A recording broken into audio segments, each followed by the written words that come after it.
So I'm not the smartest person in the world. I feel like I have a decent grasp on literacy. I did write a book available on Amazon right now, The Complete Guide to the Sega 32X, that people seem to really enjoy. But maybe my reading comprehension isn't all that good, because obviously there's been a lot of stuff with the FTC and Microsoft, and within these discussions, we've been getting some morsels of information on Nintendo stuff as well. And it seems like the past few days, the floodgates have opened, at least in some places. I haven't really seen any websites talking about this or message forum boards or anything like that, but it seems like YouTube, there's been a lot of commotion. All of a sudden, all of these games are now allegedly coming to the Nintendo Switch because it's written clear as crystal within these documents. Yet, I don't seem to see this sort of stuff. So I thought to myself, maybe I'm missing something here. Let me call in some backup. So I have Nate the Hate with us today. Nate, how are you doing? I'm doing well, and I'm very excited to talk about this topic with you. Yes, so this is kind of a little bit of a preview of the sort of stuff you will see on the Spawncast Patreon. Yes, there is a Spawncast Patreon, and no, John never promotes it because he sucks. So there'll be a link to that in the description box down below. We do a weekly or bi-weekly Nintendo podcast with Josie Woe on there as well. We're shilling books, we're shilling Patreons, we're shilling everything here. Got to secure the bag. But Nate, you got to help me out here, because it seems like there's a couple different mantras going on around there, and they're kind of blending together, and people seem to be getting confused. So I figured we could cut through the BS and come to some conclusions. So it seems like within the past 48 hours or so, there's been a lot of discussion that every game from here on out that Activision Blizzard makes has to come to the Nintendo Switch via these court documents, via a judge's decision on this. And I am not really seeing that within the text, something that would confirm something like that. Yeah, and you're right. I've looked over this document several times, and there is no hint or inclination that it will lead to a substantive amount of Activision Blizzard games coming to Nintendo Switch or any future Nintendo platforms under the leadership of Microsoft.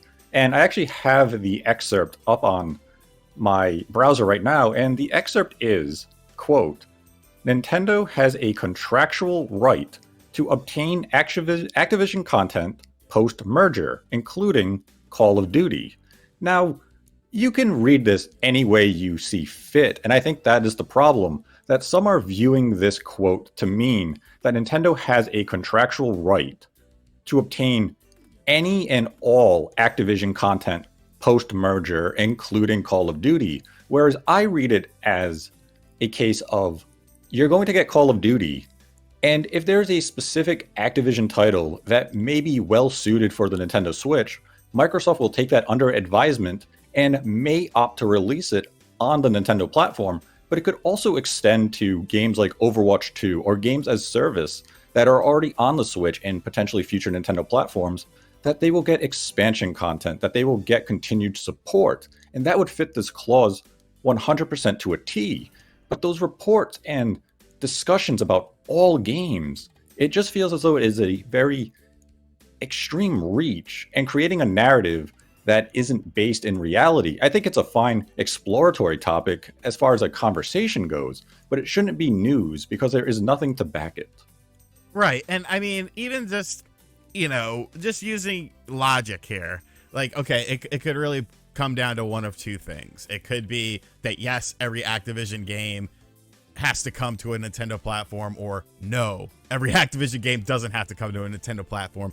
And which one of those makes the most sense? Which one of those sounds more rooted in reality? To me, it would be the fact that it's not mandatory. It's optional, like it's always been optional, because Activision, it's not like they've shied away from the Switch. Yes, they've shied away from the Switch with some projects, but you've gotten stuff like Spyro. You've gotten stuff like Tony Hawk. Like, it's not like they completely ignore it, but if you have some, I don't know, big AAA game that uses, ray tracing or cutting edge technology, are they gonna be forced to make a somewhat dumbed down version for a Nintendo platform? Like, I don't think that a judge granted them that sort of thing. So it's a very bizarre discussion to me. Yeah, there's nothing here to indicate that is what happened. The only game that feels as though there is that mandatory agreement, and it's because it's really under Microsoft, not Activision, is that Microsoft had pledged Nintendo will get a Call of Duty game for the next 10 years, and it would be parity with the more enhanced versions that we would be getting on the PlayStation 5 and the Xbox Series line of consoles. But beyond that, there is nothing here to indicate that all of a sudden we're going to be getting World of Warcraft expansions on the Nintendo Switch, or Diablo 5, or a Sekiro sequel if one is to come. There's nothing here to say that's happening. It just reads, as you mentioned, standard business procedure. If we can bring the game to the platform and we see value in it, Microsoft may opt to do that. And they have a contract pledging to Nintendo that we will bring games to you when we feel the game is a proper fit. There's definitely nothing in hard written law or even in any contract document that was submitted in the FTC filing that suggests that Microsoft has pledged that every single Activision game will come to the Nintendo Switch or its successor. And I view this very similar as the Bethesda ZeniMax deal, where Microsoft went on the record and said, we will evaluate each release on a release by release basis. And that's all this is to me. If the game fits well for the platform, it will be taken under advisement and may come to the platforms of choice. I've also seen some people spin it as though the PlayStation will get none of the games outside of Call of Duty, whereas Nintendo has the opportunity to get all of the games. And that is just obscene. Microsoft's not going to go out of their way and say, well, we can put Diablo 5 on the PlayStation and the Nintendo Switch. Well, we're only going to give it to the Nintendo Switch. The hell with the PlayStation 5. That's not going to happen. If it comes to any Nintendo platform, odds are very high that's also going to come to a PlayStation platform as well. Right, and I think that there will be some exclusive stuff here. I mean, obviously you're not spending billions and billions of dollars just to, remain completely third party. But I think some people are even overestimating, like the amount of exclusive Microsofts are going to get from this. And, it's kind of like how Minecraft was, they didn't make Minecraft just, you got to have an Xbox to play it. But that's funny that you mentioned Bethesda, because now today, or it would be yesterday by the time you're watching this, now for some reason we're saying that Bethesda stuff is coming to the Switch as well because of these documents, and I don't know what it's based on. So I was wondering if maybe you knew, and if not, I mean, hey, we tried. I read over this paragraph as well in the court filing, and it reads just as it did a couple of years ago when Microsoft was acquiring Bethesda. It's still a case-by-case basis where if the game is a good fit for the platform, that they will consider it. And when you look at what Bethesda has brought to other platforms since the acquisition, it's really been just a handful of games. Sony had pre-existing agreements with Deathloop and Ghostwire Tokyo, but beyond that, we've also seen, Elder Scrolls Online continue to get expansions, and that's being supported on all the platforms that game has released on. We also saw some smaller titles like Quake Remastered, which came out on all platforms.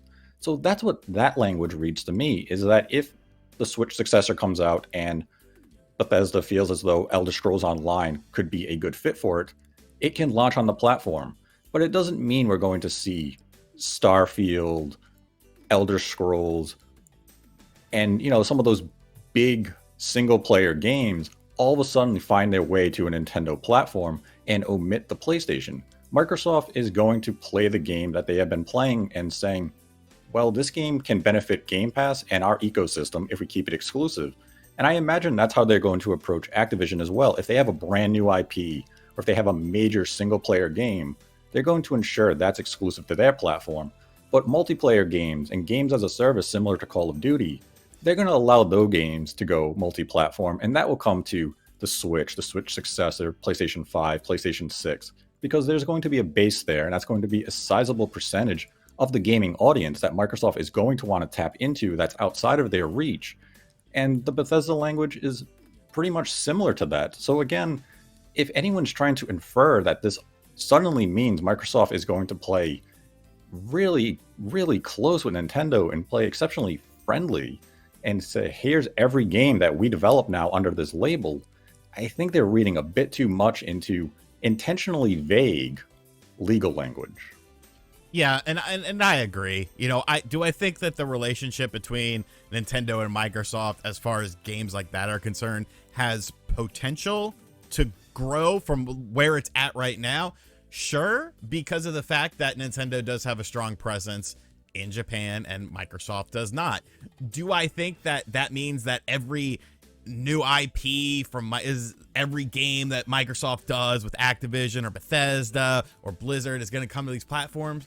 No, I don't. And I think most people also feel that way, but there's just been a lot of misinformation out there. And, you know, I'm not a Nintendo YouTuber by any stretch of the imagination. Xbox YouTuber, Sega YouTuber, emulation YouTuber. That's what I do here. But I wanted to have you come on because sometimes, you know, my opinions can be a little bit polarizing, but I felt like if I could find someone who agrees with me on this and, you know, share some of the knowledge, someone well respected within the video game community, that maybe, just maybe, people would get the point that, hey, there might be some embellishment going on. All right, but that's pretty much what I wanted to discuss in today's video. Nate, thank you so much for coming on and talking about this information with all of us, spreading the honest truth, whether you like it or not, whether it sounds as romantic as the sensationalist headlines do. Hey, it's better to be right than to be wrong and get your hopes up for nothing, right? That's right. I mean, and that's the main thing. You saw so many headlines saying all, and the word all was just never used in any of the legal language. So I'm really not sure where that came from. Now, had they used may, I'd be more inclined to agree with them because there is that potential, that possibility of future Activision and Bethesda games coming to a Nintendo platform under Microsoft's leadership. But there's nothing there to indicate any sizable movement or change is underway. And there you have it, folks. There you have it. Two men saying, hey, let's reel it in a little bit. I want to thank Nate for coming on and joining me today. You can find him on Nate the Hate. You can find him on the Spawncast Patreon as well. He's doing a lot of stuff over there. So if you're a fan of Nate, you'll definitely want to check out the Spawncast Patreon. There's like weekly updates and all sorts of exclusive content on there. We're doing a giveaway because we hit 300 people. You can win some various eShop or PSN or Xbox free money so that you can also get an Xbox card and buy Modern Warfare, the original, and play it with me online. I'm going to catch you guys on the next video. Later.